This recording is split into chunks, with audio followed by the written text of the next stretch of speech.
think for my life, whenever I want to do something and I find it's worthwhile, I'll do it. I don't really think of the obstacles because I always believe that the obstacles can be finally cleared. And I did civil engineering there because as a child, I was always amazed by the construction of bridges and dams and all that. So I took up civil engineering. It was very challenging, was tougher than I thought. The mathematics that we have to go through after 2.5 years of running up and down the hills in national service. It was very difficult actually for us to just sit down and focus on studying. But we managed that because we spent our own money. It was quite painful. The Australian dollar was $1 to $2.50 Sing dollars. And even drinking a cup of coffee, which cost $2.50, you imagine it'd be closer to $8 or something like that. So even drinking a cup of coffee, we would think very hard whether we can afford that cup of coffee, let alone a pint of beer. University those days were still very tough because they were government funded. If it's government funded, the lecturer seems to think that they have a free ticket to fail any number of students they want. And in Physics 1, I think 51% or 50% people just failed Physics 1. The Singaporeans all passed because after national service, we realized we have already lost 2.5 years. Of course, a lot of us will be waiting in Chinese restaurants, earning miserable money.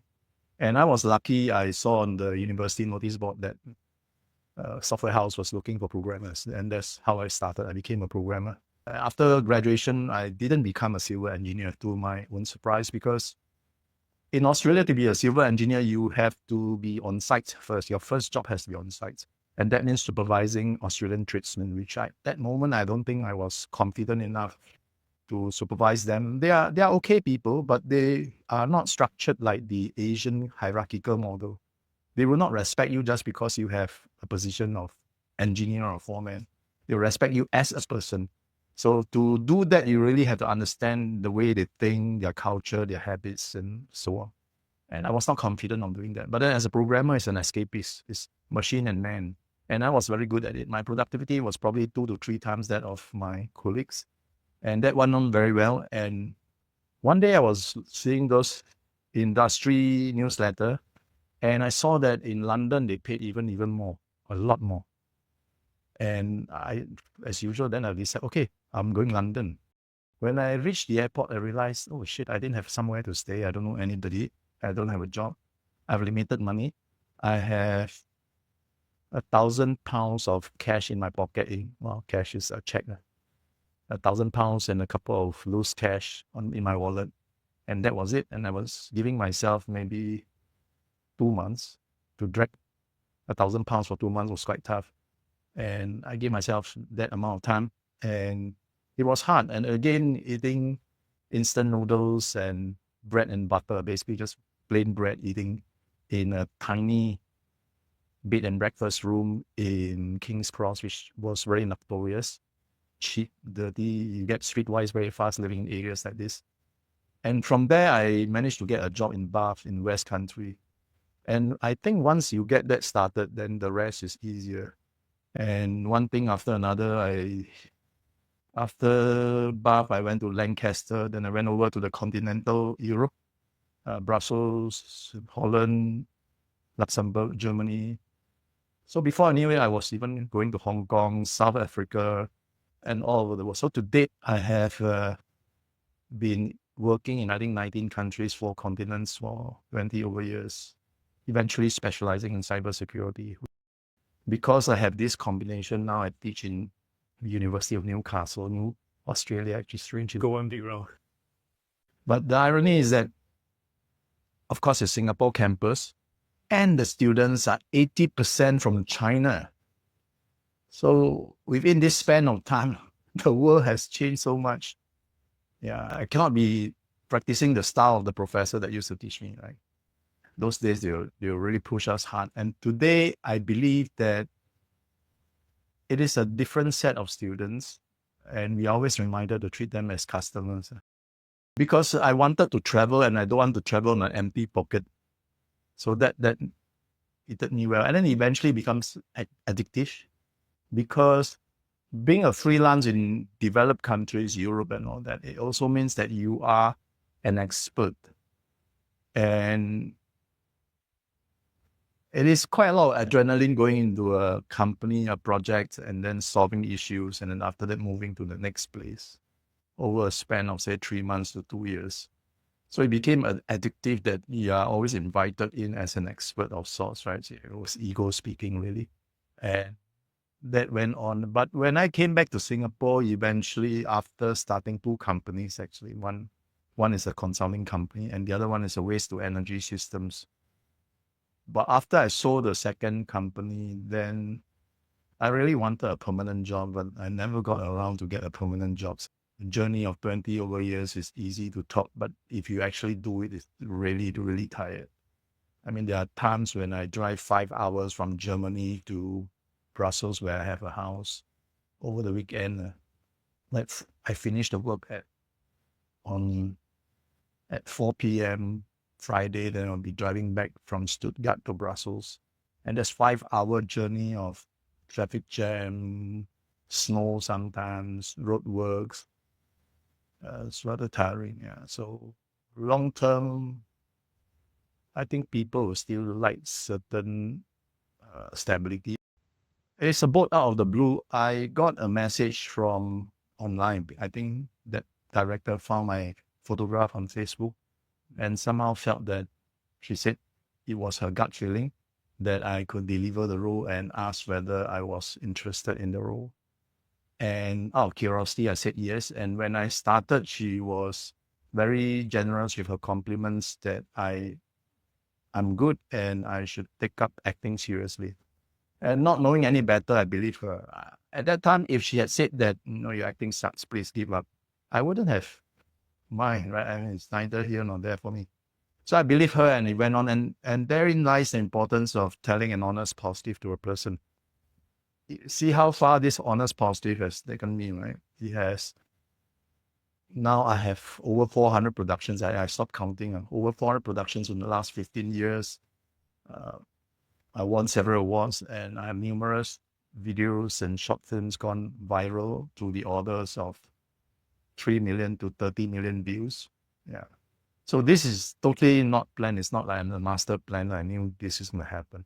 I just moved from one thing to another. First, from civil engineering to programming to cybersecurity to freelancing all over the world, then coming back and going into acting.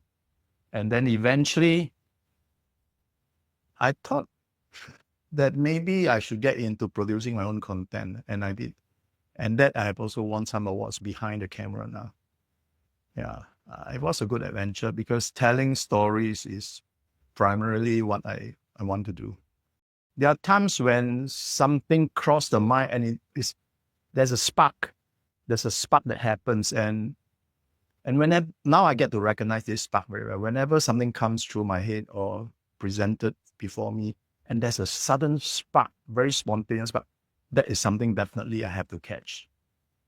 And it's not so easy to catch. Sometimes you're daydreaming, you're not so attentive, so you miss that spark. But I believe this spark happens to everybody, whether you are attentive to it, whether you are clear-headed to spot them or not is something else. And then after that, to have the belief in yourself to do it. And I've done all this. I might have missed a few sparks. But on the flip side, has there been an instance where you noticed the spark, you said yes, but it did not turn out well? No, never. Never. Doesn't always work the first time, but you always have this fervent belief somehow that it's going to happen.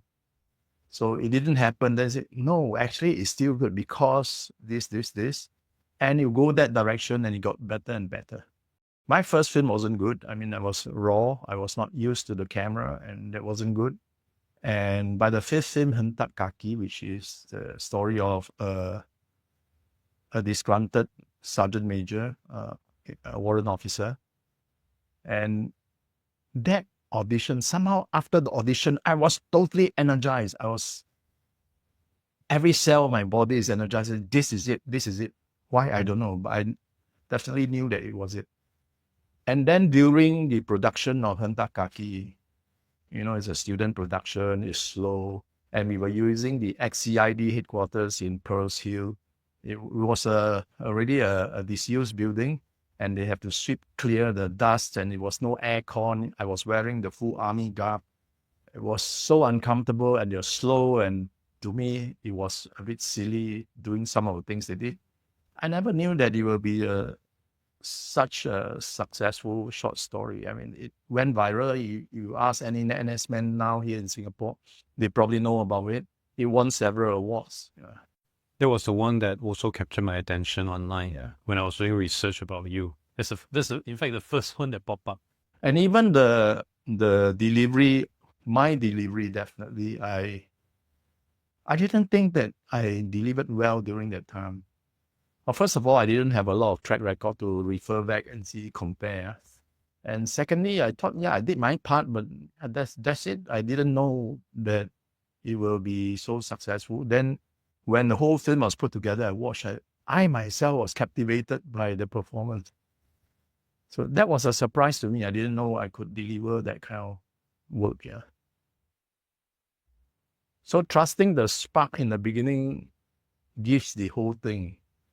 In the middle, you could be, oh, real or not, this and that. But these are small murmurs of doubts. But the overarching confidence is still there. So in trusting that spark, is that spark something that then could be developed? Because it is not something that many people tend to mention. Maybe they would have a sense, oh, no, I got feel, I think I should, but it is really the first time that I hear from someone that, wow, that the spark that really come over to you. If you are not naturally born with it, do you think there's some? Not all of us are naturally born with it. The spark becomes clearer and brighter if your mind is clearer. I mean, if I go to my house now, like all cluttered, I can't find things, right? But if my house is totally clean, spick and span, that's where it is, and that's where it is, and all that. It's the same thing for such spark. If your mind is very clean, very clear, every day you wake up, the first thought is usually a spark, by the way. But we miss that few, even sometimes split second, we miss that sometimes. But normally when I wake up, it has never failed me, that spark. The intuition is very strong. It is hard to compare because I started my first contract in the UK. And the UK has always been having it for a long time. So they have established agents, clients, when they call these agents, they know what they want and what they expect. So it's a very different thing. So even between Britain and continental Europe, there was a difference because continent was more socialist and protects employment more strictly, and they have different rules against contracting and freelancing. So even then, there was a time lag of maybe 10 years. So eventually, when I went over to the continent, I find that they were catching up. I think by now they should be all right. So then the Middle East caught up because the Middle East had a lot of British contractors there and agents there. They developed that market. So Middle East is fine. But when you go to East Asia, not really. We are still more secure with permanent staff sitting in the company, or outsource the whole work to another company. So there's very little culture, if at all, of freelancers coming in. And even if that happened, the perception of freelancers is that you're not good. That's why you can't get a permanent job, right? Whereas in Europe, it's the other way around. Wow, you're a freelancer. You must be really good to survive thus far, right? Going through different industries, different companies, different roles, battling the leading edge technology and also the office politics in different companies, right? So it's a 180. It's a very unique perspective, I must say, and a very positive one. Whereas over here, sometimes since you're freelance, I pay you less than the permanent staff. What's over here? What logic is that? I mean, you already didn't give me CPF and holiday pay and all that, and then you want to pay me less. So Singapore is very small. To have a freelance market, the economy market size has been maybe 10 times as big and the same level of development. So if you lump in Malaysia, Indonesia, maybe it won't work because they're in a different stages of development than us. So if you have Singapore stage of development, maybe 10 times, you can have a market starting. Otherwise, I think it's difficult because if you have an agency starting here and they're not selling much, Eventually, they closed that office and moved away. My highest pay ever was in Malaysia. So it's demand and supply. At that time, they were starting the first e-bank in Malaysia, and they didn't have a security consultant to audit it. Bank Nagara was pushing them hard, and they poached me from London, from Barclays Bank. So I flew business class rapidly over and sort things out and all that. Yeah, so it doesn't mean that if you're not developed, the pay will not be high. I think the converse is probably true. Singapore is very competitive in that sense that we are not only small but compact. So across the road, I know this guy who is cheaper, then I'll take him, right? Maybe 50 cents cheaper, I'll take it. If you don't understand that thing, you're not willing to pay for a lot. And a lot of hiring managers here, they don't really understand what they are paying for. It's always cheaper, cheaper, cheaper, cheaper. So what game are you in? Are you in a game of cheaper, or are you in a game of excellence and innovation? So if it's excellence and innovation, it's quite unlikely it'll be cheaper and cheaper, right? In fact, the moment you go one step cheaper, you're reducing your chance of getting to that competitive, innovative age. A concern for detail, sense of urgency, and a healthy sense of paranoia. And always be prepared, always be upgrading yourself. Nowadays, to upgrade yourself very easy. You have ChatGPT, you can buy hardware and software and practice and test things for the case of IT and technology.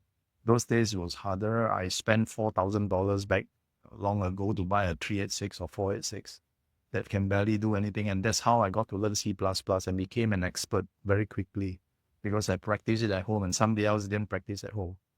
And even getting books was hard. We were queuing up some of those bookshops to be the first one that snatched the book, because then I can learn it first, right? And even then, not a lot of things are put in books. Now you get anything online, can get. It's whether you want to learn or not. Some kind souls even make YouTube videos to teach you to learn better or to see it from another visual perspective, right? So to learn is a lot easier. And for the case of Singapore, wonderful skills future, right? They even fund you to learn.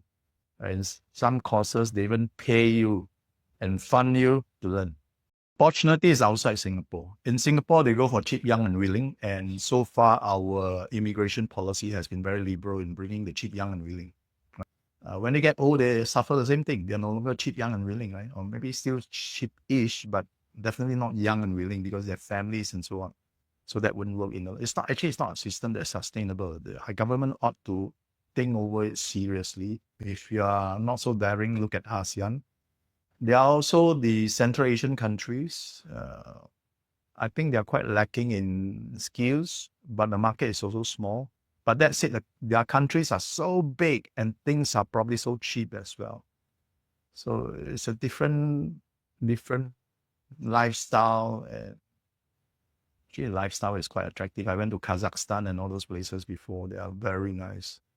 The kind of steak, the beef steak is so fresh and so cheap.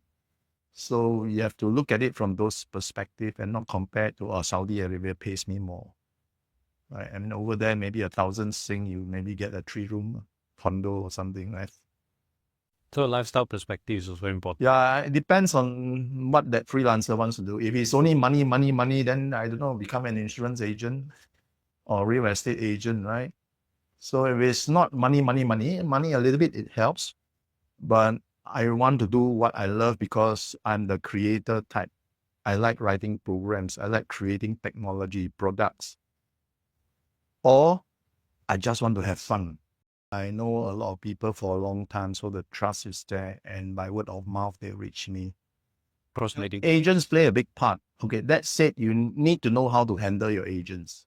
Okay, there are good agents, there are bad agents, there are middle newbie agents. So you need to choose your agents, and they will call you. You entertain them, but then you put more attention to the good agents, right? And how do you get the agents to remember you? And agents over there, they are very, very dynamic, very hardworking. They'll say, "Oh, you're in London, no? How about having a beer tonight?" Then you have a beer with him, and then you suss him out, see whether it's worthy of your time to explore further. They are salesmen. They need to close sales. They have to be quick, and so on. So you still can suss out who are the good salesmen and who are not. And you have to get them to remember you, because there we're looking at 10, 20 people, right? So how, for me, it's quite easy because I'm Chinese, right? And there are not many Chinese freelancers around. Yeah, even now, I think there are less. So they can remember me better. So I will start talking about stuff that other Chinese do not have. For example, I did national service in Singapore and so on. It was Singapore. Wow, I didn't know that you were Singapore, right? So you start to establish your brand and get them to remember you. Same as running a company, same thing. And these are recruiting agents. Okay, they are called contractor agents. Recruitment agents tend to imply permanent employment kind of employees. Yeah. So there are actually agents in those host countries that focus on just helping companies to hire contractors. Yeah, it's so big. The market is so big. I mean, a 500 million people market, right? It's so big. They even have agencies that we only do contracts. It's higher turnover. So it's as a salesman, you have to be very good, very high turnover. Your ears has to be on the ground. You must, the moment they say they want, say a forensic scientist, or I got 5 people, right? I start calling already. Acting and drama teaches these things, because during rehearsals or auditions, we are always tasked to do the same scene in different emotions. And sometimes they say even different emotions to imply different things. So we practice this thing. For instance, I love you, right? I love you in the heights of romance and all that is different from after a bitter quarrel, after 10 years of marriage, right? So it'll be very different. And actors, we learn to do that. In fact, I conduct classes called Acting to Manifest, because it is believed that if you have a vision and you want to get there, it's not just the visual and audio clarity and all that. You really have to have that emotion to fuel your journey. Emotion is actually energy in motion, right? So without the fuel, you cannot. Every morning, if I wake up, I'm a billionaire, no emotion. But first, you must believe, you must have clarity and so on. But after that, you still need to have the energy. Have you been a billionaire before? You haven't. So how does that feel? Right. So if you don't know how a billionaire feels like, then maybe you could hang around a few millionaires and find out and absorb their vibes, right? It's resonance. Then you get used to feeling and emotions of a billionaire.